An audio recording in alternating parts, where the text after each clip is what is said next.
Our goal is only a few steps off. Soon, all the states of Europe will be locked into the coils of the snake. We have breathed terror into the palaces and made gulfs between the sovereign and the masses of the people. We have stirred up every form of trouble.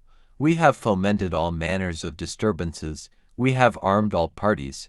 We have made gladiatorial arenas of all the states. A little more, and the disorder and bankruptcy will be universal.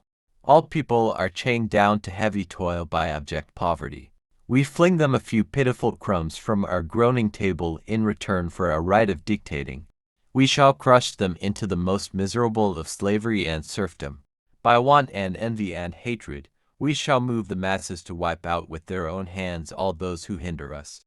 The Goyim cattle have lost the habit of thinking unless prompted by our specialists of destruction. We shall create an economic crisis which will stop dealings in all exchanges and bring industry to a standstill. The great French Revolution was the work of our hands. Ever since we have been misleading the people and will do so until they shall have to turn to the king despot of the blood of Zion whom we are preparing for the world. This is protocol number 3 in the book, Protocols of the Meetings of the Learned Elders of Zion. If you are living under a rock or you enjoy hiding your head in the sand, then this is not the channel for you.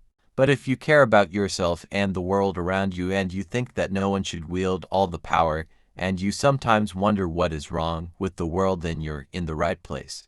In the beginning of that book, there was a special request. Kind reader, will you please help to broadcast this message of warning throughout the entire world? You can do so by passing this along to a friend.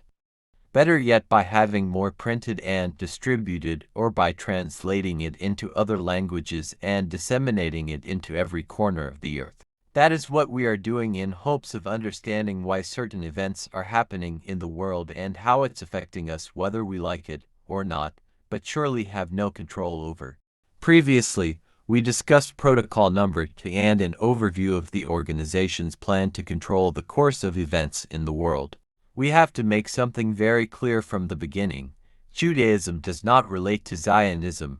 There are a lot of Jews who are against the plans of Zionism and know it all too well and warn people about it. Discussing this protocol will take several videos because this plan is seen through many different shapes of plans and events throughout history. When I first heard this protocol, I thought to myself, in Islam, usury is a sin. It's actually one of the biggest sins in Islam, and whoever engages in it is promised of a war brought on himself by God, by Allah himself. Islam prohibits usury to prevent exploitation and unify society, thereby creating greater equality and less division. The aim of the usury prohibition is to ensure that wealth does not accumulate in the hands of the minority while the majority remains poor. This helps maintain social justice and promotes economic fairness. Another reason why usury is prohibited in Islam is that it can create overall instability within the broader economy by incentivizing debt accumulation, which can lead to economic collapse. This was seen in the subprime mortgage crisis in the United States, where excessive lending led to a global financial crisis in 2008. We shall create an economic crisis which will stop dealings in all exchanges and bring industry to a standstill. I started looking closely to be surprised that usury is also a sin in Christianity. The Old Testament condemns the practice of charging interest on a poor person because a loan should be an act of compassion and taking care of one's neighbor. It teaches that making a profit off a loan from a poor person is exploiting that person. Exodus 20:25-27, 39. Similarly, charging of interest. In Judaism, in the Old Testament, the Israelites were forbidden from charging usury or interest on loans to fellow Jews, Deuteronomy 23:19.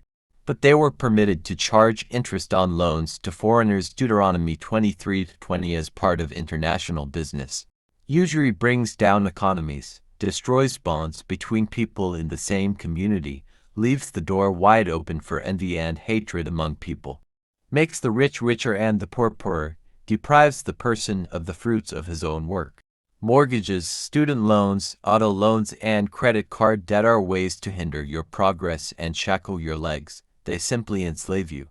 There is a reason we ignored all the teachings of heavenly religions. The creators of these plans do not worship the one true God. They pledge loyalty to something else entirely. We shall crush them into the most miserable of slavery and serfdom. This is dark agenda, and beware of what's coming.